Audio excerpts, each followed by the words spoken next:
Once again good evening. എന്റെ പേര് ഷുഹൈബ് എന്നാണ്. ഞാൻ കണ്ണൂർ ജില്ലയിലെ തില്ലങ്കേരി സ്വദേശിയാണ്. കഴിഞ്ഞ ഒരു വർഷമായിട്ട് മലപ്പുറം ജില്ലയിലെ തിരൂരാണ് താമസം. ശരിക്കും പറഞ്ഞു കഴിഞ്ഞാൽ ഞാൻ ഈ ഒരു ബിസിനസ്സിൽ കടന്നു വരുന്നതിന് മുമ്പ് പ്രൊഫഷണലി കഴിഞ്ഞത് സിവിൽ എഞ്ചിനീയറിംഗ് ആയിരുന്നു. 2 വർഷക്കാലം ഒരു ബിസിനസ് ചെയ്യേണ്ട എന്ന് മാറിയിരുന്ന ഒരാളാണ്.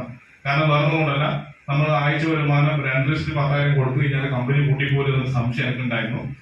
അവസാനം എന്റെ സൈക്കിൾ ടൈസിന്റെ മേസ്ത്രി ഒരാഴ്ച വരുമാനം 2,10,000 വാങ്ങിയ ശേഷം മാത്രമേ ഞാൻ ഈ ബിസിനസ്സിലേക്ക് കടന്നു വന്നിട്ടുള്ളൂ. ഇവിടെ എനിക്ക് നോക്കുന്ന പല ആളുകളും പുതിയ ആളുകളൊക്കെ ഉണ്ടാകും, പല ആശങ്കകളൊക്കെ കാണുന്നുണ്ട്. എനിക്ക് നിങ്ങളോട് പറയാനുള്ളത്, ഇത് നിങ്ങൾ ചെയ്താലും ഇല്ലെങ്കിലും ഈ നാട്ടില് സുലഭമായിട്ട് ബിസിനസ് മുന്നോട്ട് പോകും. അപ്പോ നമ്മളൊരു തീരുമാനം എടുക്കുന്ന ഒരു പ്രശ്നം മാത്രമേ നമുക്ക് ഉണ്ടാവുന്നുള്ളൂ. നമ്മൾ ആദ്യം ഈ ബിസിനസ് എന്താണെന്ന് മനസ്സിലാക്കുക. ഒരു പക്ഷേ നമ്മൾ ഈ ഒരു ബിസിനസ് കേട്ട ശേഷം അറിയാത്ത ആളുകൾ പോയിട്ട് അഭിപ്രായം ചോദിക്കും. പൊതുവെ നമുക്കറിയാം, മലയാളികൾ ചോദിച്ചു കഴിഞ്ഞാൽ അറിയില്ല എന്ന് പറയാൻ അറിയില്ല എന്നല്ലേ, അതെന്താ അഭിപ്രായം വരും. അപ്പോൾ ഏറ്റവും നല്ല ഒരു മഹത്തായ ഒരു അവസരമാണ്. നിങ്ങൾ ശക്തമായി ഏറ്റെടുക്കുക. ജീവിതത്തിൽ എല്ലാവിധ ഉന്നതമായ വിജയങ്ങൾ ഉണ്ടാവാൻ സർവ്വക്ഷേമം പ്രാർത്ഥിക്കുന്നു. ബാക്കി നിങ്ങൾ പ്രവർത്തിച്ച് താങ്ക് യു.